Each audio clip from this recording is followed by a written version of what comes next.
Right. You were seen as very close to the Gandhi family. There are people who've come on the podcast who say that among the few people they know, those who left the Congress and came to the BJP, that those who were in the Congress, they said of the people who could just walk in and chat with the Gandhi family, your name comes up right up there. You were very close to the siblings, Rahul Gandhi and Priyanka Gandhi. But what happened? Where did the relationship See, sour, it's personal and it's political? it's not the issue of a relationship souring. It's the issue of an institution losing its moorings. Every institution, like every individual, has to have certain mission, values, principles, and goals. Every political party in India, I believe, certainly has its own. But when an institution starts losing its way, when an institution loses track with the reality of India, when an institution no longer is able to mold itself. So you have a group of vision, values, and models, but then that constantly has to be molded along with what is happening in the environment. When that happens, then the process of decay sets in. On the other hand, you have a leader who is not only inspiring but is very committed to the cause of public service, committed to the cause of the idea of India, is unflinching in his resolve to cleanse the system, is very focused on delivery and execution, changing the perception of India within India itself and externally. And therefore, there's a great attraction and a magnetism that Prime Minister Narendra Modi, in his persona, exudes. And then when you have this wide chasm between, on the one hand, an institution that's unfortunately going into decay and is not willing to turn around, and on the other hand, you have a enigmatic personality, then of course one is attracted towards that if your cause is public service. If your cause is public service, then you have to make sure that you are able to effect that goal and that mission of yours. And so for me, it was a combination of this factor and, equally important, what was happening in my state.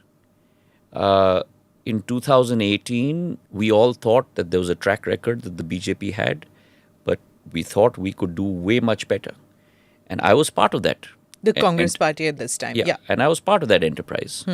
And we did form a government. We produced tremendous results in Madhya Pradesh, and more specifically in my region. Won 26 out of the 34 seats there. And then we formed a government.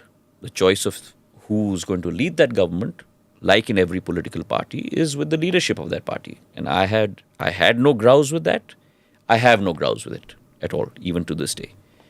And I myself said that I will give my unflinching support.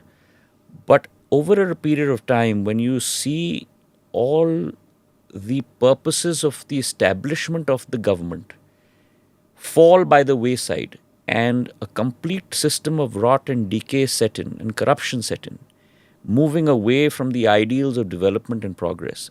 And when you raise that, and then you are put down and insulted,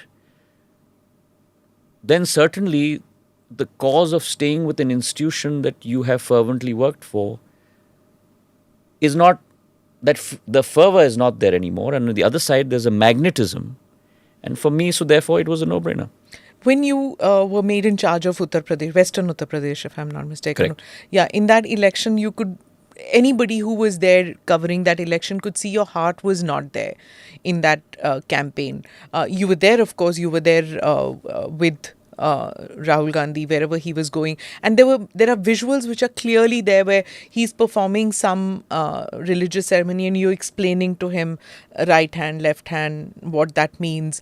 It was literally you were there everywhere with him, but your heart was not there in that.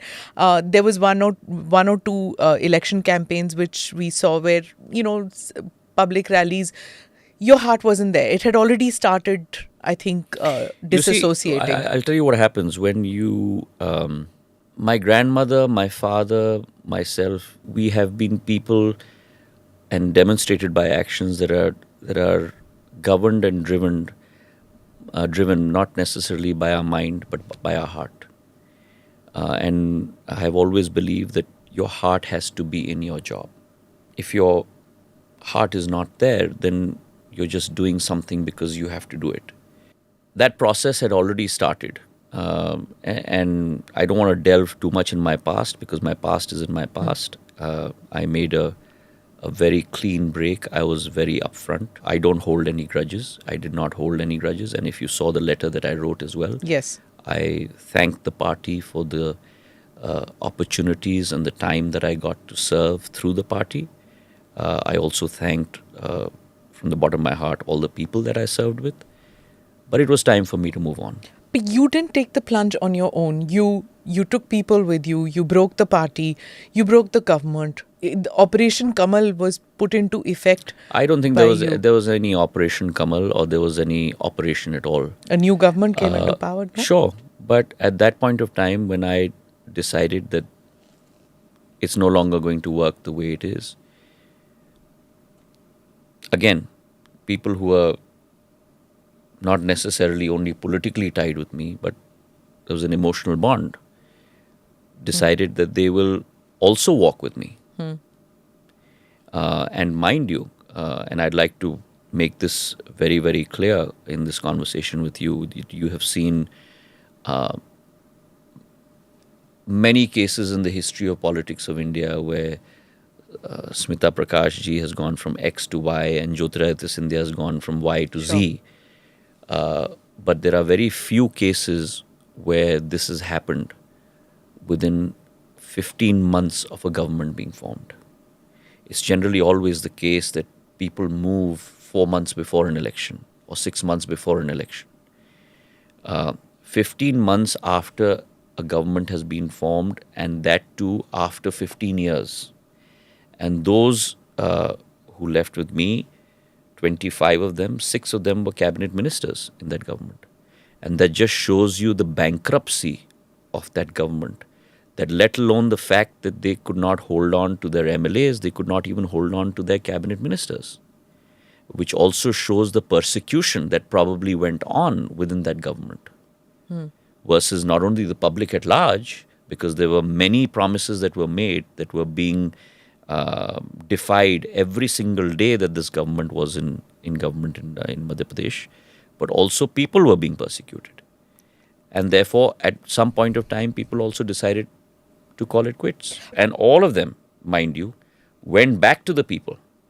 So the old system where I would move from X to Y and nothing would happen to me doesn't stand good anymore. Because they had to I have to fight. go back to the arena of the people and get elected again.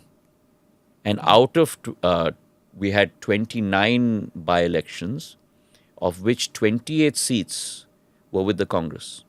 So 28 seats lay with the Congress party. The Congress party could retain only 9 of those seats. But those who came with you, out of that, 6 have gone back to the Congress now. No one's gone back. Not a single person has gone 22 back. came with you, and Not a single person has gone back. So the people who have gone back are, there have been people who've gone back and there have been people who've come from the Congress to the BJP. Yeah. It's been both ways. But again, that's why I'm so glad I made that point to you. the floating population. So where are we now? Yeah. We are 55 days away from an election. So that is bound to happen. Okay. During election period, I think more than me, you have seen many more elections than I have, right? And during an election period, there is always this Ayaram, Gayaram policy. True. And again, let me on in this conversation with you say that I hold no grudges. If you believe that you have have a better opportunity somewhere else, no longer with the BJP, and that is your decision, it is better for you to move on. नमस्कार, मैं हूं मानक गुप्ता। अगर आपको हमारा ये video पसंद आया हो तो इसे लाइक और शेयर जरूर करें, और हां, हमें सब्सक्राइब और फॉलो करना ना भूलें ताकि आप देश और दुनिया की कोई खबर मिस ना करें। तो जुड़े रहिए हमारे साथ और देखते रहिए